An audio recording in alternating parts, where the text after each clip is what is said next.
Security. Our next guest from Archway Defense, Peter Johnson, joins us. Mr. Johnson, welcome to the Northern Alliance Radio Network. Hey, thank you for having me. Absolutely, great to have you here. Now, you are with Archway Defense, who works in the field of security. We'll talk about the organization a little bit here, but first, we've talked a little bit about security for churches and other organizations similar in recent weeks. But I have a hunch it's not the sort of issue that every Tom, Dick, or Harry wakes up in the morning and thinks, my goodness, we are really vulnerable here. Is that a correct impression, right or wrong, Mr. Johnson? Yeah, absolutely. I mean, we pull our information for kind of what's going on in safety and security from major news outlets, and it just doesn't seem to be covered nearly as much as like a mass attack at a school or vandalism at school or anything to do with the educational property. Obviously is a hot news topic. Right. But for some reason, faith-based properties don't get the same attention. Therefore, it kind of goes unnoticed. And you're right. I can think of a few. Obviously, the bombings of a number of black churches 50 years ago certainly made the news, and justifiably so. The only one I can think of getting any traction in the mainstream media recently was the New Life Christian Center shooting in Colorado Springs, I want to say 2009, maybe 2010, where a madman killed two people, carried on a string of spree killings before coming to the sanctuary of the church, opening fire, killing two people, and being shot himself by a citizen with a carry permit. That made the news. But absolutely, and that carry permit, actually, she was a former Minneapolis cop, if I'm not mistaken. Gina Sam, that's right, yeah. We've talked about her much on the show over the last few years. Yeah, and so that church obviously wanted to take safety and security into their own hands in the sense of just providing reasonable, what we call threat mitigation, tailoring their security or safety program to what would be reasonable for their kind of threat. But what actually happens unfortunately, a daily basis, and the source on this would be Carl Chin, and it's carlchin.com. I've actually had the pleasure of meeting him. Author, he talks about evil invading the sanctuary, and I think that's his most recent book.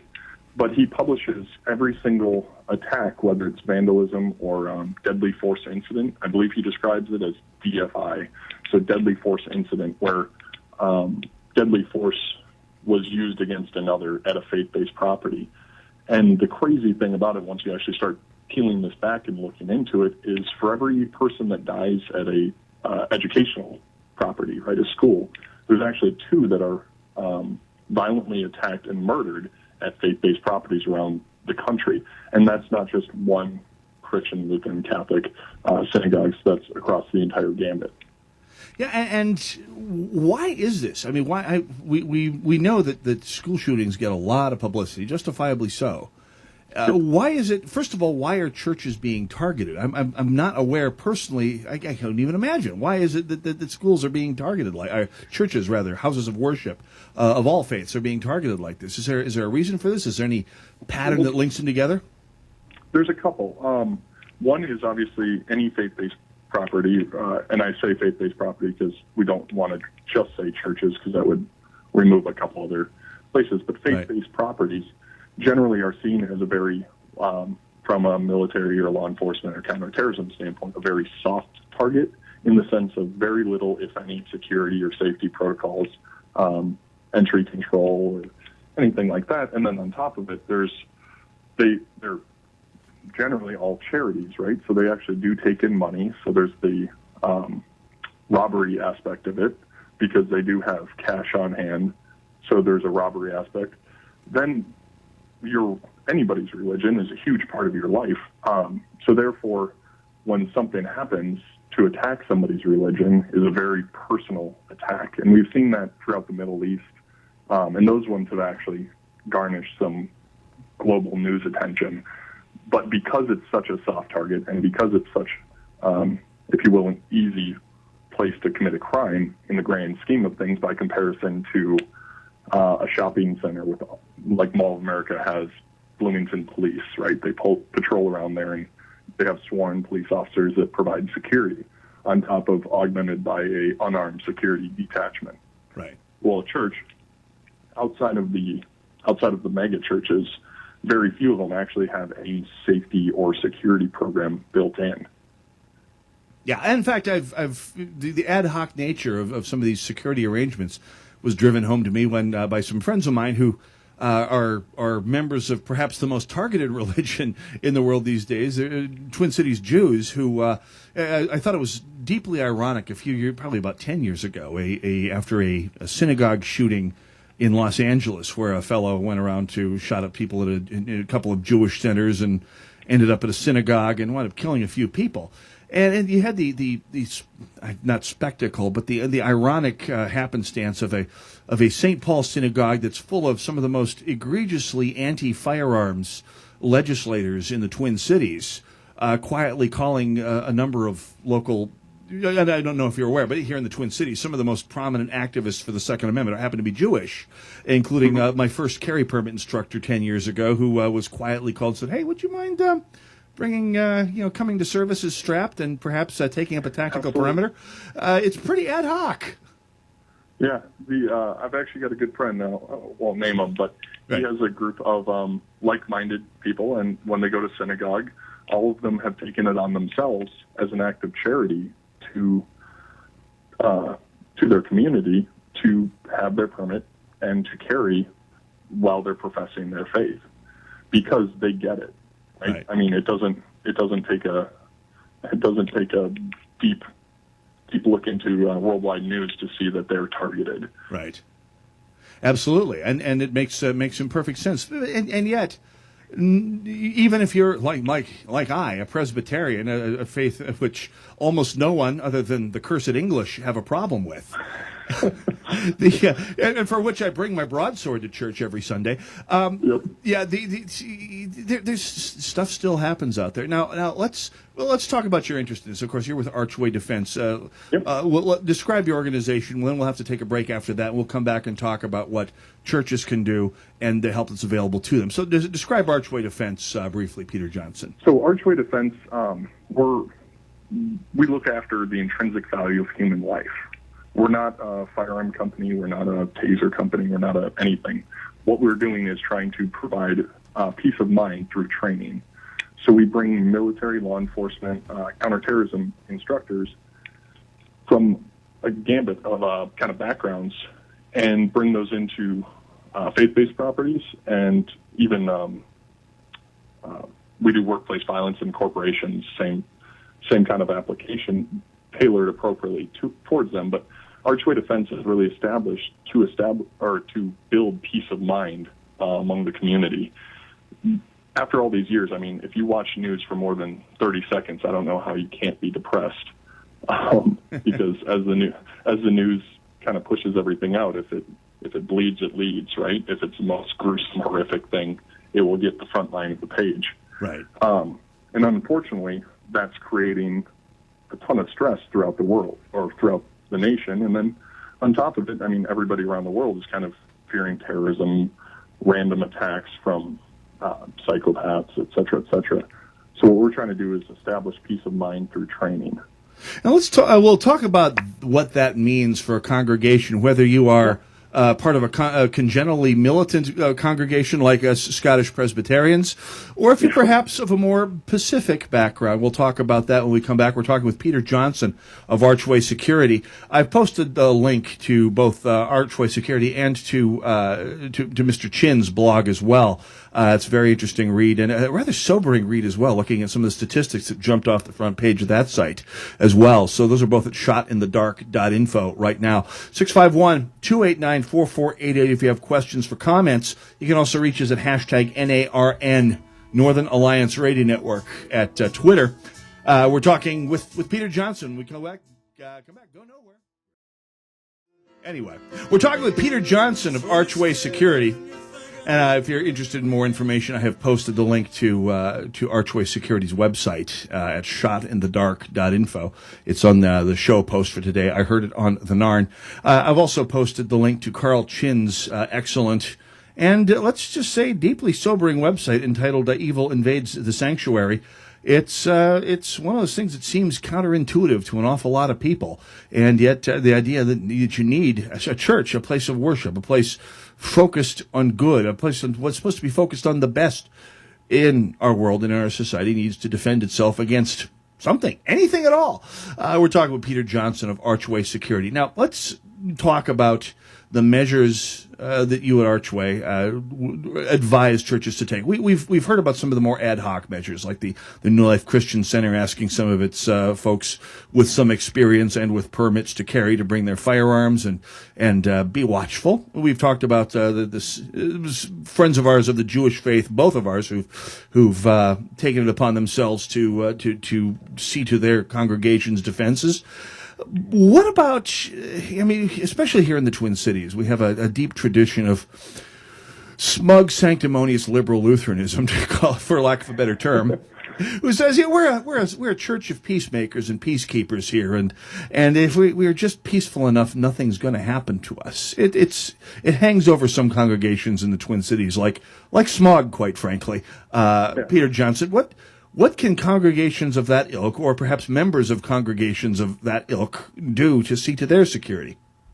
Well, I think it's one thing just to look at security and safety we don't look at equipment, right? Right. Because just carrying a piece of fire equipment, whether that's a knife, a taser, whatever you can imagine, if you have a Sherman tank, well, that doesn't mean you're necessarily going to be safe.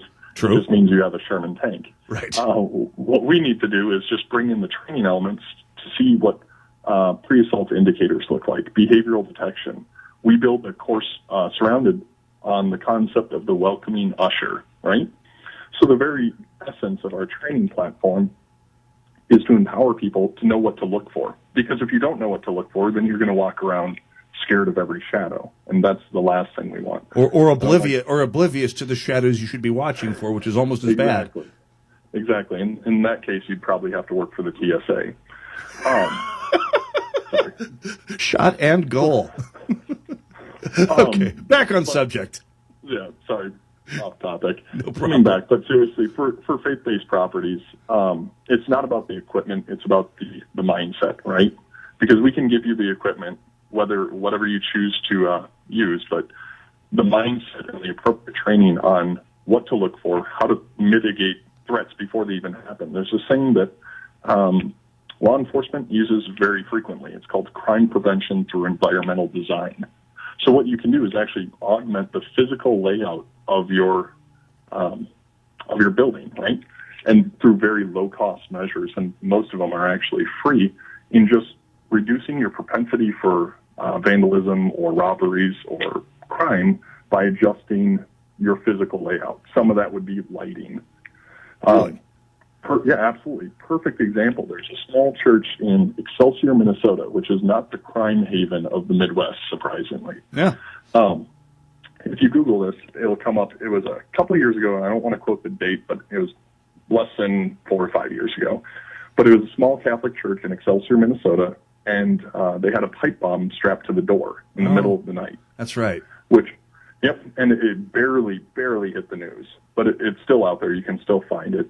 But the concept that in Excelsior, Minnesota, somebody would be brazen enough to strap a pipe bomb onto the door of a faith-based property is mind-boggling, to say the least. But that's just the reality of what we have to deal with. Well, if you've never been trained on what to look for, or blast mitigation, or crime prevention through environmental design, behavioral detection, stuff like that, the last thing you need is to be confronted with that and then try to figure out what to do. Yeah, right? Go ahead. Sorry, I didn't mean to interrupt. But yeah, a point off of that was it occurs to me much of what I needed to learn. A lot of what you're talking about falls under general situational awareness and watching for the little cues that people have. And it occurs to me, and not to undercut your business in any way. In fact, I wouldn't dream of it. It's a very worthwhile trade. But it occurs to me, I could start a business basically starting exchange programs between church ushers and groups of bar bouncers, exchanging them for a while. Let the bar bouncers ply their trade, and let the ushers learn the trade in some of the bars that I used to work at. And you learn some of these little, and not to make light of it, you learn some of these cues working in some of society's seedier underbellies. You can kind of tell someone who's out looking for trouble just by their behavior. Absolutely. And a little bit about my background. I actually left the Federal Air Marshal Service to start up Archway Defense. Hence the TSA crack. Yeah, exactly. Yeah. I don't work for them anymore. We're good. That's right. But the biggest thing is we don't look for things, right? If you look for things, you're just going to find inanimate objects. You have to look for behavioral cues or pre-assault indicators. And that's really what delivers somebody's intent. Because just because someone has, let's say, a knife, well, if they're chopping lettuce with it, they're not really a threat to you, are they? Right. But if we can't just look for the blade, right? Right. We have to look for what that behavior is. And we can teach through an empirical standpoint and a practitioner standpoint. We can teach faith-based properties that are interested in establishing that peace of mind in the congregation, what those look like and how to take charge of your personal protection. One of the things that we talked about is law enforcement. The cops out there, despite what some people are saying, the cops out there are fantastic law enforcement officers throughout the metro, throughout the country, right, that will they will rip the tires off their car to get to you as quickly as they humanly can. That being said, the average response time, I think Minneapolis publishes it, and they do very well. It's right around 8 minutes. Right. For a priority one call. So top of the chart call, it's about 8 minutes, and they do very well. Right. Most throughout the country, it's anywhere from 11 to 14 minutes. Places like Detroit, it's up to 44 minutes. Yeah. Which is, when you think about, even if you're listening right now, just take out a timer and time out 8 minutes. You have to do something before those guys show up, and they're going to come. But we have to be part of the solution and not just looking at somebody else to take charge of everything. So what sort of a commitment does this involve on the part of a church? Should they say, "Hey, we need to learn this trade"? What is involved if they bring a consultant like Archway and yourself into the congregation to learn the trade? What's the commitment? Who's involved? How much involvement is there? What do you put a congregation through? So the initial training program, we base it off of volunteers, right, and scaled to the appropriate size of the faith-based property. What we generally do is come in and have a consultation, just talk about what we do, kind of like what we're doing right now, and then we break down what our training program is. The initial training program is about 6 hours, so 6-hour intensive, going over everything I just talked about, really building that empowerment, that, as you described, the situational awareness, right? Yep. And teaching them how to do that. Generally, from what we've seen with our partners, is they have either a deacon's board or a parish council or something of that nature, and they obviously want to have a say, and they want to understand what they're building for their faith-based property. So we sit down with them, find out what the best way is to tailor it. The basic program that we set up is for 10 volunteers, and those could be ushers, those could be people within the community that they want to give back to their faith, but they don't know how their time or talent could best be used. So we have people like nurses, first responders, paramedics, EMT, former military guys, current military personnel, even reserve officers, police officers, and a lot of them have tremendous talents that are underutilized. So what we can do is come in and enhance what they already bring to the table, and then bring more of a uniformed approach, opposed to one guy asking another person, "Do you mind carrying at the during service?" Right? Which is a very informal program. So we're bringing it a little bit more formal and systematic, so that everybody's aware of what it is and what it isn't. Because the last thing we want to do is have that rumor mill go out that we're trying to militarize churches. Yeah, that's something most churches, no matter how Scottish Presbyterian they may be, would want to take, or Southern Baptist perhaps. About 30 seconds remaining, Peter Johnson. You've been through this program with a church or two, I have to imagine. You gotten any post-engagement feedback on the effect it's had on the congregation, on the church, on the atmosphere of worship services afterwards? Absolutely. The biggest thing is the peace of mind aspect. A lot of people initially, when they're not aware of what the totality of what we're bringing to the table is, they're a little apprehensive, and it's understood. Once they actually see what the program is, how it's implemented, then they can actually go to worship, profess their faith, and know that somebody kind of has their back, if you will. right? Absolutely. So that, I mean, in a world of 2 seconds of any news source, you think the world's falling apart any day of the week. We need people to be able to feel at peace, especially in their faith-based property. Absolutely. Peter Johnson of Archway Defense, the website archwaydefense.com. I've also posted it at shotinthedark.info as well as a link to Carl Chinn's website. Definitely worth a read. Peter, thanks for coming on the broadcast with us today. You have a great weekend.